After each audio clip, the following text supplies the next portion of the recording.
Assalamualaikum warahmatullahi wabarakatuh. Alhamdulillahirabbil alamin wa bihi nasta'inu ala umuri dunya waddin. Wa sallallahu ala nabiyyina Muhammadin wa ala alihi wa sahbihi wa man ihtada bihudahu ila yaumiddin, amma ba'du. Para santri sekalian yang semoga dirahmati oleh Allah Subhanahu wa taala. Di pertemuan sebelumnya kita sudah membahas tentang hukum dari mengambil upah ya, dari membacakan Al-Quran ya. Sudah kita jelaskan pada pertemuan sebelumnya bahwa hukumnya boleh atau enggak hanya sekedar membaca. Misalnya mantan santri atau santri diundang ke walimahan, diundang ke suatu acara, dia cuma ngaji di situ, terus pulang-pulang dikasih amplop misalnya, boleh? Ya, kalau hanya sekedar membacakan maka hukumnya tidak boleh. Sepakat para ulama tidak boleh mengambil upah dari hanya membaca atau sekedar membaca Al-Quran saja. Ini nggak boleh. Kemudian sekarang yang masalah yang kedua, apa hukumnya mengajar Al-Quran ya, mengajarkan Al-Quran lalu mengambil upah dari pengajaran tersebut. Antum mengajar TPQ atau sama dengan ustadz misalnya, orang mengajarkan ilmu agama, mengajarkan fikih, tafsir dan sebagainya, boleh enggak ya mengambil upah? Boleh enggak digaji gitu ya? Ya. Maka nanti kita akan bahas insyaallah di pertemuan kali ini. Buka halaman 57. Di paragraf yang ke berapa itu? 1 2 3 4 5. Wa amma ya, adapun akhduhul ujrata ala ta'limil Qur'an faqad ikhtalafal ulama'u fihi. Adapun mengambil upah ya, dari mengajarkan Al-Quran dan mengajarkan yang semisal dengan Al-Quran, ilmu agama gitu ya, maka para ulama berbeda pendapat. Ada nanti 3 pendapat di situ ya, 3 pendapat para ulama tentang boleh tidaknya mengambil upah dari mengajarkan Al-Quran atau ilmu agama. Yang pertama, fahakal Imam Abu Sulaiman Al-Khattabi man'a akhdil ujrah alaihi an jama'atin minal ulama minhum Zuhri wa Abu Hanifah. Pendapat yang pertama adalah man'u akhdil ujrah alaihi. Jadi larangan secara mutlak, enggak boleh ngambil upah. Yang kita bacakan dulu pendapatnya. Enggak boleh mengambil upah apapun bentuknya. Bentuknya amplop kah, bentuknya makanan, bentuknya barang dan sebagainya, tidak boleh ambil apapun. Nah, ini pendapatnya sebagian para ulama, di antaranya Az-Zuhri dan Abu Hanifah, salah satu dari imam 4 madhab. Pertama. Kemudian yang kedua, wa an jama'atin ya, dari sekumpulan atau beberapa para ulama, annahu yajuzu in lam yashtarithu. Boleh mengambil upah kalau tidak mensyaratkan. Ya, kalau tidak mensyaratkan atau tidak minta di awal. Wa huwa qaulul Hasan Al-Basri wa Sya'bi wa Ibnu Sirin. Ini pendapatnya Hasan Al-Basri, Sya'bi dan Ibnu Sirin. Jadi boleh, tapi tidak disyaratkan. Jadi tidak apa? Kalau kita itu tidak matok harga. Ya, per jam berapa, Mas? Per jam misalnya 100 atau 200 kan lumayan itu. 600. Ya, jadi pendapat yang kedua. Kemudian pendapat yang ketiga, wa dhahaba Atha wa Malik wa Syafi'i wa akharun. Ini Imam Malik dan Syafi'i. Imam Syafi'i mereka berpendapat jawaziha insyaratahu. Boleh mengambil upah dari mengajarkan Al-Qur'an apabila disyaratkan. Apabila yang mengajar itu mensyaratkan harus ada upahnya per jam sekian, ya, atau per hari sekian, per bulan sekian. Kalau tidak mensyaratkan di awal, maka enggak boleh ngambil. Ini pendapat yang ketiga. Sudah? Ada berapa pendapat? Ada 3 pendapat. Pendapat yang pertama membolehkan secara melarang secara mutlak, enggak boleh ambil sama sekali. Yang kedua apa? Boleh ngambil apabila tidak mensyaratkan di awal, ya, tidak minta di awal, minta berapa jatahnya enggak. Nah, jadi ya cuma dia ngajar, dikasih berapa ya dia terima. Gitu. Kalau yang ketiga, pendapat yang ketiga boleh apabila mensyaratkan. Jadi di awal akad gitu ya. Ketika interview misalnya dia minta gajinya berapa ya, gitu, itu baru boleh menurut pendapat yang ketiga. Mana pendapat yang kuat? Antum pilih yang mana? 1, 2, 3. Kalau 1 berarti pengajar, semua ustadz guru itu nggak dapat gaji nanti, nggak mungkin. Dan itu nanti susah untuk zaman sekarang menerapkan pendapat yang pertama. Nanti kita akan bacakan dalil-dalil dari masing-masing pendapat ini. Wastajarahu ijaratan sahihatan wa qad jaa bil jawasi al ahadits as-sahihah. Dan dia disewa gitu ya, disewa dengan cara yang benar. Ya, ini melanjutkan pendapat yang ketiga. Dan telah ada hadis-hadis yang menjelaskan tentang bolehnya mengambil upah dari mengajarkan Al-Quran. Nah, wahtajja man mana'aha, ya, kita beralih ke pendapat pertama sekarang. Dalil dari pendapat yang pertama, alasannya apa? Jadi orang-orang atau para ulama yang berpendapat enggak boleh ngambil upah, mereka berdalil dengan hadis Ubadah bin Samit, ya. Hadis dari Ubadah bin Samit, annahu 'allama rajulan min ahli suffah, bahwa beliau mengajarkan Al-Qur'an, ya, mengajarkan Al-Qur'an kepada seseorang atau seorang sahabat dari kalangan ahlus suffah. Siapa ahlus suffah? Masih ingat? Siapa ahlus suffah? Orang yang tinggal di mana? Masih ingat gak? Waduh, lupa ya. Pernah saya sampaikan tahun kemarin kayaknya. Ketika kajian ada ahlus suffah. Jadi ahlus suffah itu adalah para sahabat muhajirin yang mereka hijrah ke mana? Ke Madinah, enggak punya apa-apa, enggak punya rumah, akhirnya mereka tinggal di mana? Tinggal di serambi masjid. Ya, maka orang-orang ini disebut, ya, para sahabat ini disebut dengan ahlus suffah. Ya, yang tinggal di mana? Di suffah, di serambi-serambi masjid. Tinggal di situ ada sekitar 70 sekian sahabat yang tinggal di situ. 70 itu banyak ya. Ini antum berapa ini? Ada 70-an kan? Ya sekitar itulah. Nah, kemudian fa'ahda lahu kusan, ya.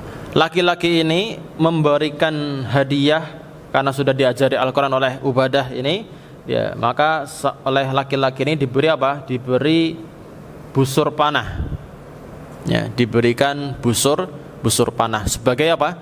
Sebagai hadiah. Kemudian Nabi pun yang mengetahui hal tersebut berkata kepada Ubadah, ya, apa sabda beliau halaman berikutnya, in sarraka an tutawwaqa biha tuqan tauqan in sarraka an tutawwaqa biha tauqan min narin faqbalha. Apa artinya in sarraka? Kalau kau senang wahai Ubadah, wahai Ubadah, kalau kamu itu senang, suka an tutawwaqa biha tauqan min nar, untuk dikalungkan kepada lehermu kalung dari api neraka, kalung dari api neraka, faqbalha, maka ambil itu hadiahnya. Ambil apa tadi hadiahnya tadi? Ya, busur panah tadi. Ya, ini berarti larangan atau bukan? Ini ancaman yang artinya apa? Larangan untuk mengambil upah tadi, mengambil hadiah tadi. Ya.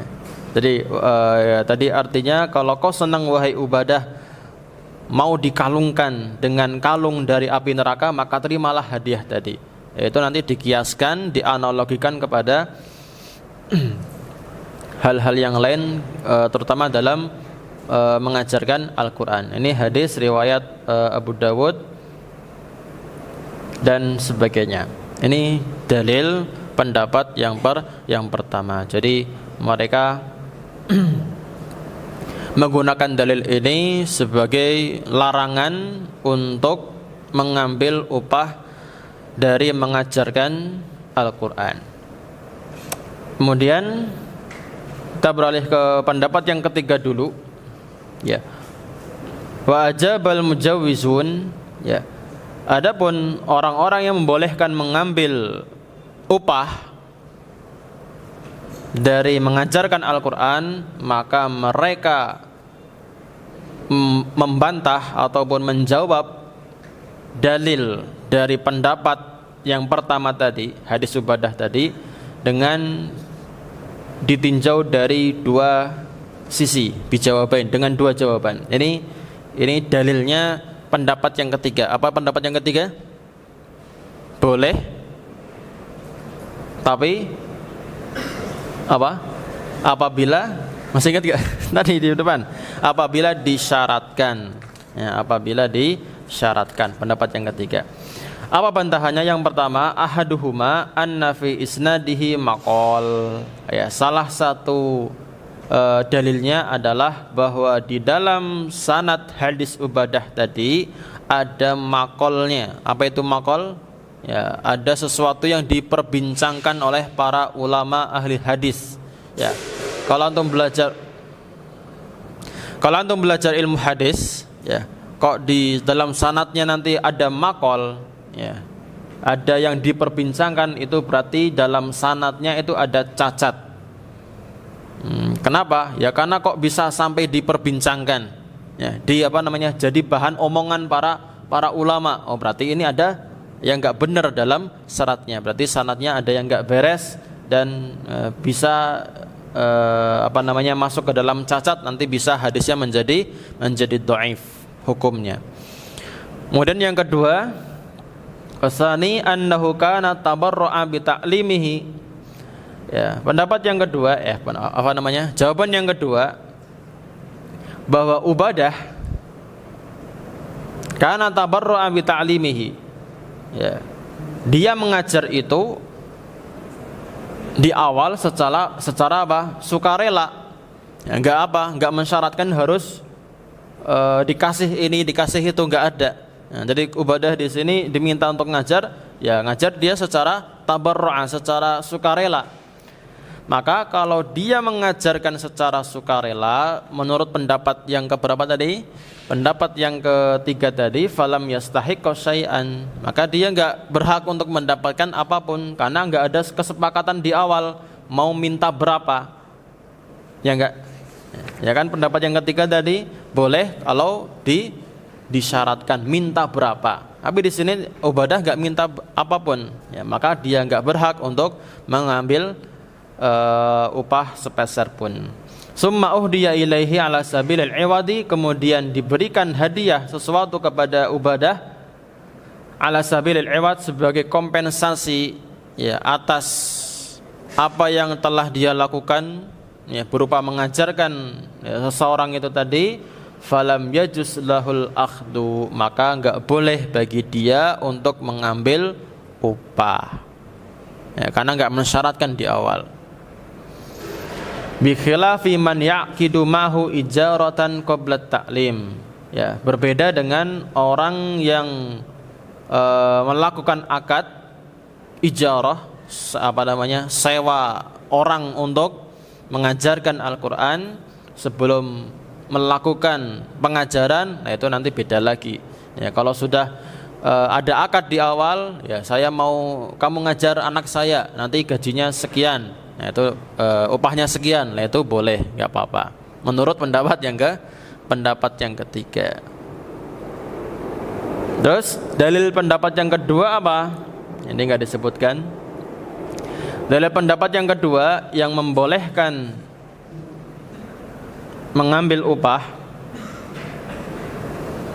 ketika tidak mensyaratkan, ya otomatis dalilnya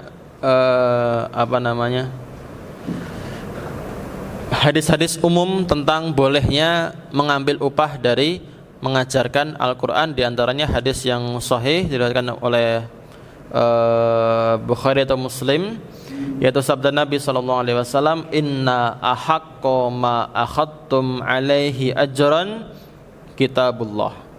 Ya, sesungguhnya sesuatu yang berhak kalian ambil upah darinya adalah kitabullah, mengajarkan Al-Quran.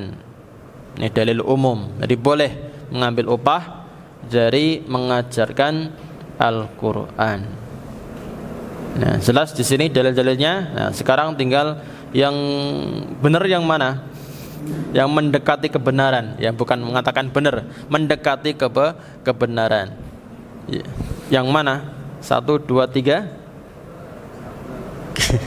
Kalau satu kayaknya nggak mungkin ya. Ya, nggak bisa karena tadi sudah dibantah oleh pendapat yang ketiga bahwa hadis ini ada makolnya dan nggak mungkin juga diterapkan di zaman sekarang. Dan juga para ulama sekarang mereka berpendapat kalau seandainya pendapat ini diterapkan nanti nggak bisa. Ya, banyak yang nggak mau ngajar Al-Quran, banyak yang nggak mau ngajar ilmu agama.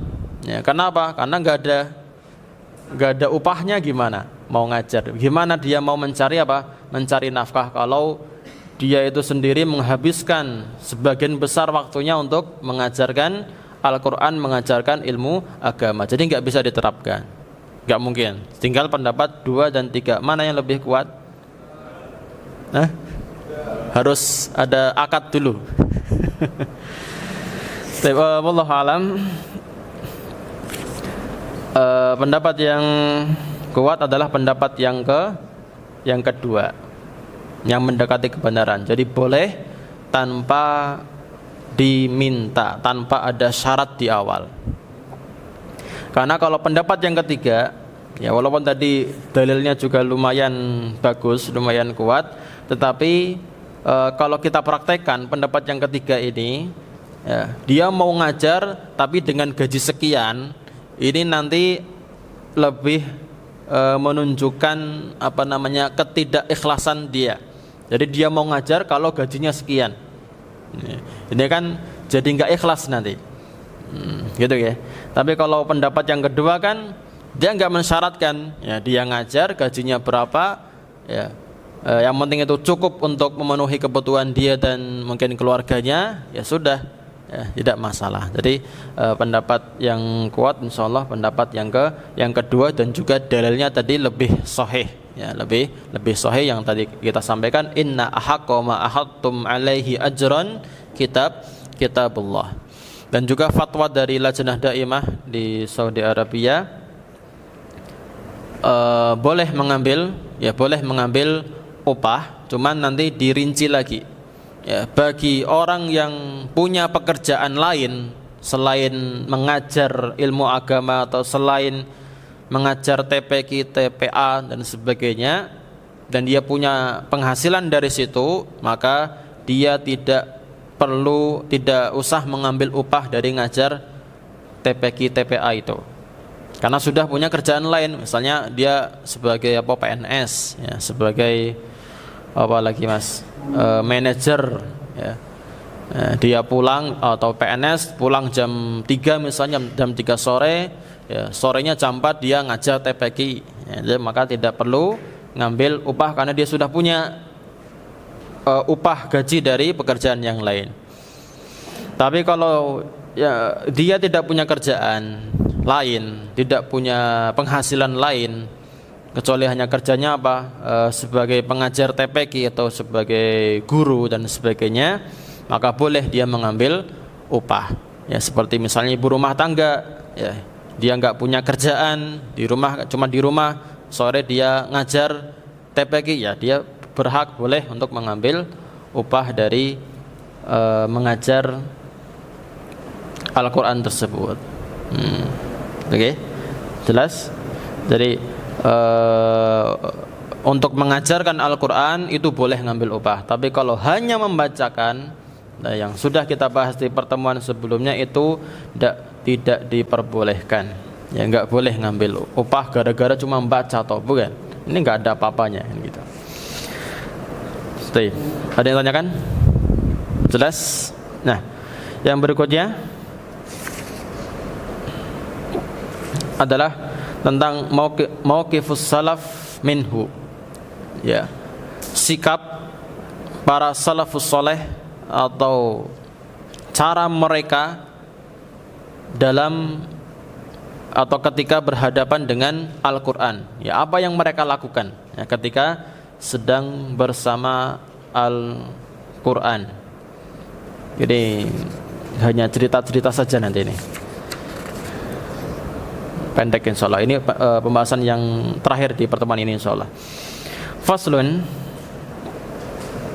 yanbaghi ayyuhafidhu ala tilawatihi. Ya. Pembahasan yang baru bagi para pembaca Al-Quran dan juga bagi para kaum muslimin, hendaknya dia itu menjaga tilawahnya, wa yaksiru minha, dan memperbanyak tilawahnya. Jadi kalau sudah konsisten misalnya setiap hari dia itu membaca Al-Quran kapan misalnya pada maghrib ya, dapat setengah juz ya, diteruskan ya, walaupun hanya setengah juz, walaupun hanya 2 lembar atau mungkin hanya 1/4 juz ya, sudah nggak apa-apa, diteruskan ya, dijaga. Bahkan as-salaf ya, dulu para salaf radhiyallahu anhum, nggak apa-apa ya, lahum adat mukhtalifah, mereka itu punya kebiasaan-kebiasaan yang berbeda-beda antara satu dengan yang lain ya, sama kayak kita di sini pasti beda-beda. Ada yang mampu sehari 1 juz membaca, ada baca tok di sini 1 juz per hari, ada gak? Berapa sehari untuk baca tok nah, bukan hafal atau nggak pernah baca baca yang mau dihafal nah, itu bukan tilawah namanya, itu mau persiapan menghafal. Tilawah itu ya dari awal sampai akhir tilawah, bukan bukan persiapan untuk hafal, tapi baca aja, nggak pernah. Ini yang jadi problem kita itu kadang fokus cuma menghafal saja tapi tidak pernah tilawah.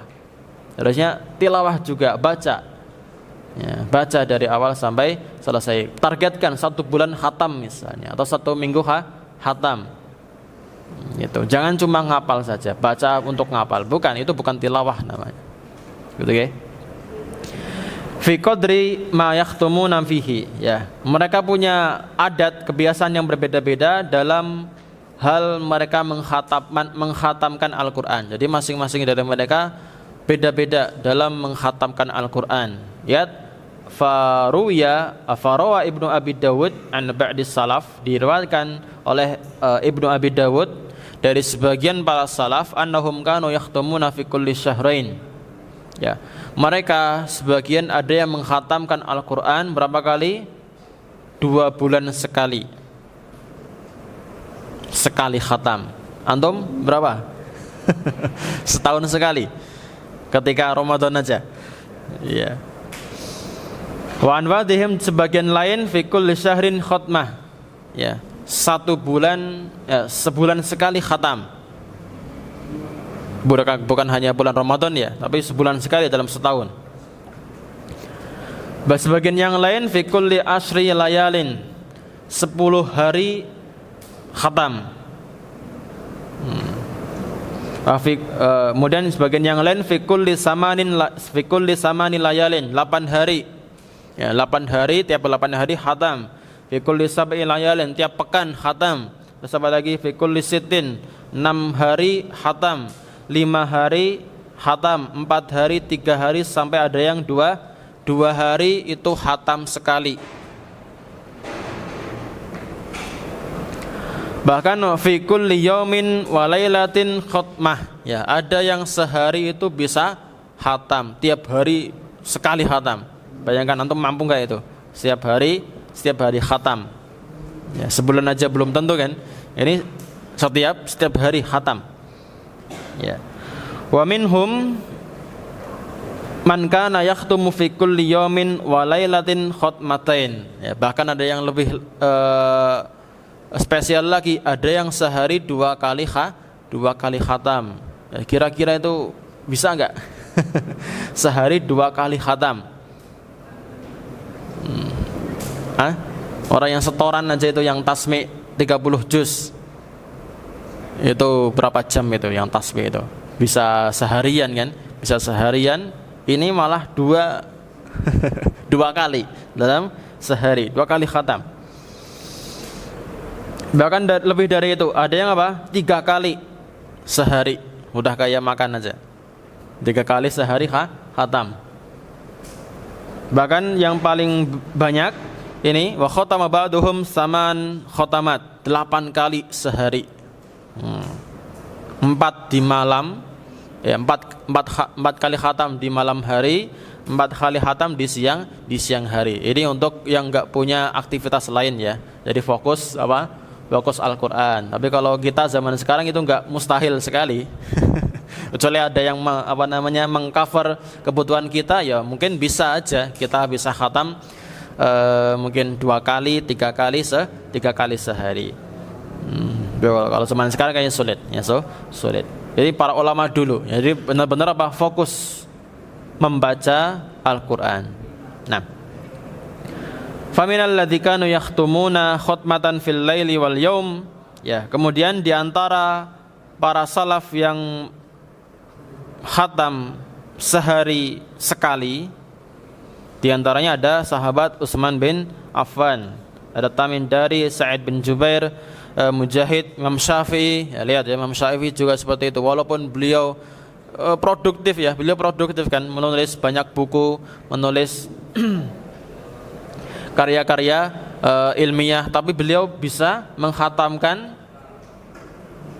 Al-Quran sehari sekali. Berarti waktunya benar-benar benar-benar berkah, beda dengan kita ya. Para ulama dulu itu waktunya benar-benar berkah. Walaupun sama waktu dengan kita 24 jam, tapi apa yang mereka hasilkan itu lebih bermanfaat ya, daripada apa yang kita lakukan sekarang. Nah, kemudian wa minal ladzi kanu yakhtumuna salasa khatmat, ya, dan di antara para salaf yang khatamnya itu 3 kali sehari ada Salim bin Umar yang merupakan qadhi Misr ya, hakim di negeri Mesir pada masa Khalifah Muawiyah ya, pada awal-awal dinasti Umayyah. Kemudian warawa Abu Bakar bin Abi Dawud annahu kana yakhtamu fil lail arba'u khatmat. Ya, diriwayatkan dari Abu Bakar ibn Abi Dawud bahwa beliau bisa mengkhatamkan Al-Qur'an sehari 4 kali. Ya, kalau antum ke mana itu, ke Jawa Timur sana ya, itu ada yang ngaji bareng sehari khatam. Tapi itu gantian ya. Kalau antum mungkin ada yang Jawa Timur sini? Dari Jawa Timur? Oh, yaitu siapa? Sikwi Jawa Timur. Ya, itu banyak ya mereka yang biasanya hari Ahad mereka bikin menaikkan toa, ya pakai bambu itu toa dinaikkan, kemudian di rumah siapalah yang mau mendermakan rumahnya untuk dibacakan Al-Quran itu tadi. Kemudian nanti ada beberapa kiai yang ngaji di situ, 2 atau 3 orang yang bacaannya bagus gitu. Terus ngaji di situ gantian, tapi itu sehari khatam dari pagi sampai mungkin siang, jam 1 jam 2 itu udah selesai khatam itu. Berarti kan bisa itu 3 kali ya. Dari jam 7 sampai jam 1 duhur itu udah selesai khatam. Ini kalau lanjut lagi kan bisa sampai maghrib 2, nanti malam lagi 3 kan bisa, berarti bisa harusnya. Kalau fokus, nggak ada kerjaan lain. Okay. Terus warawa Abu Umar Al-Kindi fi kitabihi fi qudati Misr. Ya, diriwayatkan dari Abu Umar Al-Kindi dalam kitabnya tentang qudat Misr, para hakim di Mesir, annahu kana yakhtamu fil lailati 4 khatamat, sama ya, 4 kali khatam. Kemudian qala Syekh Saleh Abu Abdurrahman As-Sulami radhiyallahu anhu, sami'tu Syekh Abu Utsman Al-Maghribi yaqulu kana Ibnul Katib, ya dulu Ibnul Katib radhiyallahu anhu yakhtumu bin nahari 4 khatamat. Dia bisa menghatamkan Al-Qur'an di siang hari itu 4 kali. Wabil laili 4 khatamat, di malam hari 4 kali. Berapa tadi? 8 kali. Wa hadza aktsaru ma balaghana minal yaum wal lailah. Ini yang paling banyak yang telah sampai kepada kami, yang kabarnya, beritanya telah sampai kepada kami. Ini yang paling banyak, 8 kali khatam sehari. Bayangkan. Enggak habis pikir ya. Warawa As-Sayyid Al-Jalil Ahmad Ad-Dawruki bi isnadihi an Mansur bin Zadan an Abbad At-Tabi'i annahu kana yakhtamul Qur'an fi ma baina adh-dhuhri wal 'asr. Masyaallah ya. Jadi Abbad At-Tabi'i dia bisa menghatamkan Al-Qur'an antara duhur dan asar. Berapa jam? Ya kira-kira 3 jam ya. 3 jam khatam. Bisa 1 jam 10 juz. 1 jam 10 juz ya. Antum paling 1 juz berapa menit? Ya, bisa 20 menit ya. 1 juz 20 menit. 15 menit lah. Nah, wa yakhtumu aidan fi ma bainal maghrib wal isya. Ya, dan beliau juga bisa khatam sekali duduk antara salat maghrib dan salat isya. Ini kalau isya kan panjang. Paling maksimal itu sampai 1/3 malam pertama ya, 1/3 malam pertama ya kira-kira jam 10, setengah 11. Maghrib jam berapa? Jam 6 ya, berarti ya 3 jaman sama. Fi Ramadan, di bulan Ramadan, ila ayam dia rubu'ul lail, sampai rubu'ul lail, sampai 1/4 malam. Jadi berarti cuma 1/4 malam ya, kurang lebih sampai jam 6 sampai jam 8 atau jam 9 ya, kurang lebih 2 sampai 3 jam saja. Kemudian yang berikutnya diriwayatkan dari Abu Dawud bi isnadihi sahih, dengan sanad yang sahih dari Anna Mujahid kana yakhtumul Qur'an ma bainal maghrib wal isya, sama tadi ya, menghatamkan Al-Qur'an antara maghrib dan isya.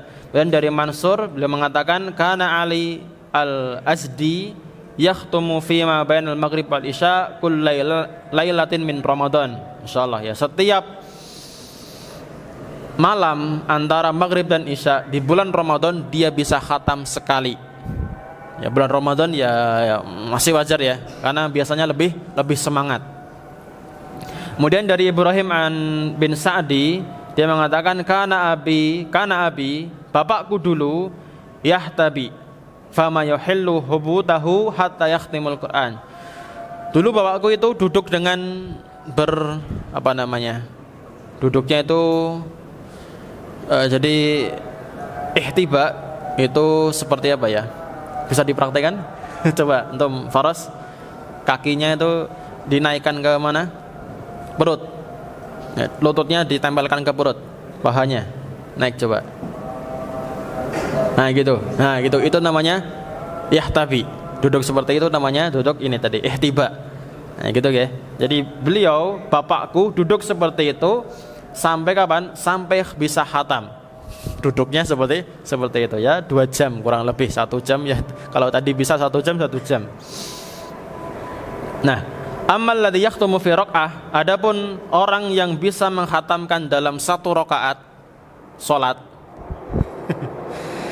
fala yuhsauna likasratihim, maka tidak bisa dihitung karena saking banyaknya para salaf kita yang bisa menghatamkan Al-Quran dalam satu rakaat. Nggak kebayang. Di antaranya adalah ada sahabat Utsman bin Affan, ya, ada Tamim Ad-Dari, Sa'id bin Jubair tabi'in, ya, khatamahu fi kulli raq'atin fil Ka'bah. Bahkan beliau menghatamkan di setiap rakaat di depan Ka'bah. Berapa jam itu berdiri baca Al-Baqarah sampai An-Nas. Wa amal ladzina khatamu fil usbu', adapun orang yang khatam sepekan sekali, fakasirun, maka banyak. Nah, di antaranya ada Utsman lagi, ada Abdullah bin Mas'ud, ada Zaid bin Sabit, Ubay bin Ka'ab, kemudian ada dari kalangan tabi'in ada Abdurrahman bin Yazid, Alqamah, Ibrahim dan sebagainya. Wal ikhtiyar, dan yang jadi perhatian di sini, ya, setelah kita dipaparkan banyak sekali, ya, bagaimana luar biasanya para ulama kita dulu bisa menghatamkan tadi yang bisa 8 kali sehari, 4 kali sehari, luar biasa. Maka ini yang jadi koreksi penting. Wal ikhtiyar, jadi intinya anna dzalika, jadi bisa menghatamkan berapa kali itu yakhtalifu bi ikhtilafil ashkhas, berbeda antar setiap individu, setiap orang. Faman kana yudhiru lahu bidaqiqil fikr, maka bagi orang yang pikirannya itu jernih, enggak mikir apa-apa, wis fokus ke mana? Fokus ke membaca Al-Qur'an, enggak mikir kerjaan ini, enggak mikir keluarga, enggak mikir anaknya makan apa, ya, maka fal yaktasir ala qadri ma yahsulu lahu kamalu fahmin ma yaqra'uhu, maka dia harusnya bisa mencukupkan, memaksimalkan kemampuan dia untuk bisa mendapatkan pemahaman yang sempurna dari apa yang dia baca. Ya, kalau kita enggak kayak antum sekarang masih muda, belum ada tanggungan apapun, ya paling ketika ada tugas saja sama, atau mungkin ada kegiatan lain dari kesantrian, ya harusnya bisa, ya, memaksimalkan kemampuannya bisa membaca Al-Quran tilawah sampai, ya, semaksimalnya. Dan sebaliknya, wa kadza man kana masghulan, ya, kalau orang ini masgul, sibuk binasril ilm, untuk menyebarkan ilmu, au ghairihi min muhimmatid din, atau menyebarkan perkara-perkara lain yang berkaitan dengan agama, wa masalihil muslimin al-amah, dan juga kemaslahatan kaum muslimin secara umum, fal yaktasir ala qadri la yahsulu bisababihi ikhlalu bima huwa marsadun lahu, maka dia memaksimalkan kemampuannya, tetapi jangan sampai dia itu membaca Al-Quran mengganggu kesibukan dia, ya, jangan sampai mengganggu kesibukannya. Antum mengajar, antum tugasnya di sini belajar dan sebagainya, ya, maksimalkan belajarnya. Kemudian kalau ada waktu yang senggang, baca Al-Quran. Karena kapan lagi kalau antum sudah kerja, sudah berkeluarga, sulit, ya, ada anak yang mengganggu, ya, ada kegiatan lain yang banyak sekali, hingga mau baca Quran itu, ya, paling hanya mungkin pada subuh paling sebentar saja. Tapi kalau masih muda seperti antum, nggak ada tanggungan, itu percaya deh, harus sih maksimalkan. Antum paling cepat khatam berapa hari? Bulan Ramadan berapa hari? 3 hari? 6? Berapa hari? Dulu ada yang cepat kayaknya 2 hari. Ya, 2 hari itu. Ya, bulan Ramadan fokus, ya.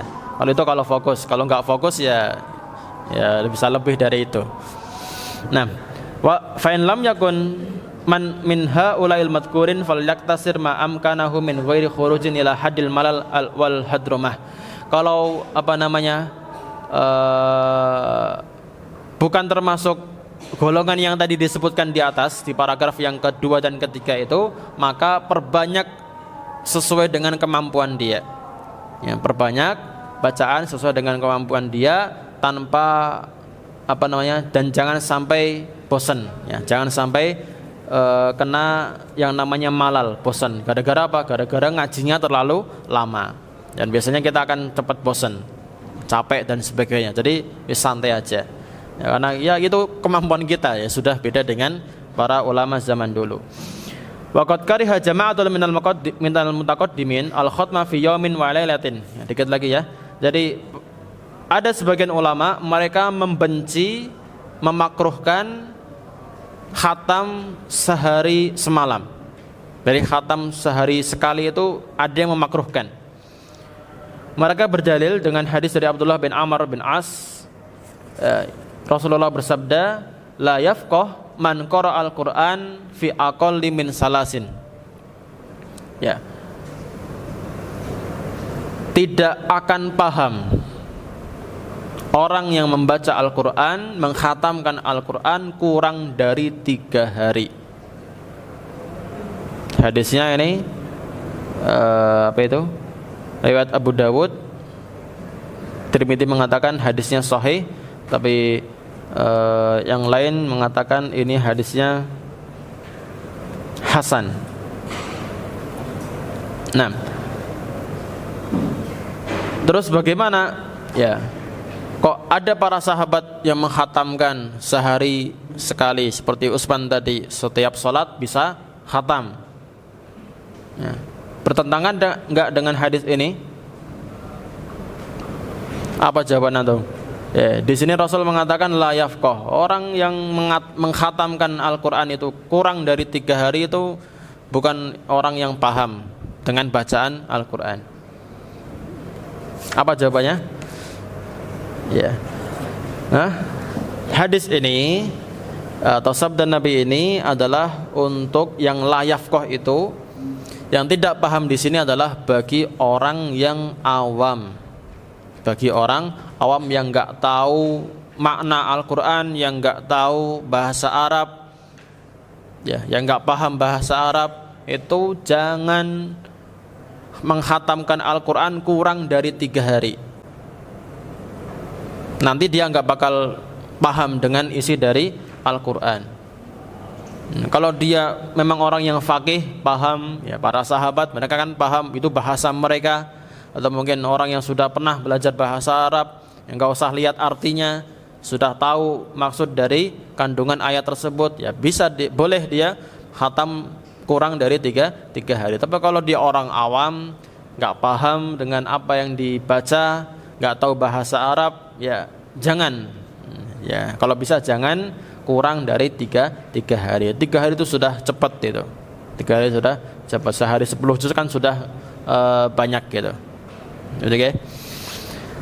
Nah, itu yang bisa kami sampaikan. Ada yang tanyakan? Enggak ada? Cukup? Ya. Kalau tidak ada, kita akhiri. Kita tutup perjumpaan ini dengan doa kafatul majlis. Subhanakallahumma bihamdika asyhadu an la ilaha illa anta astaghfiruka wa atubu ilaik. Semoga apa yang kita sampaikan ada manfaatnya. Wallahu taala alam. Wa sallallahu ala nabiyyina Muhammadin wa ala alihi wasallam. Assalamualaikum warahmatullahi wabarakatuh.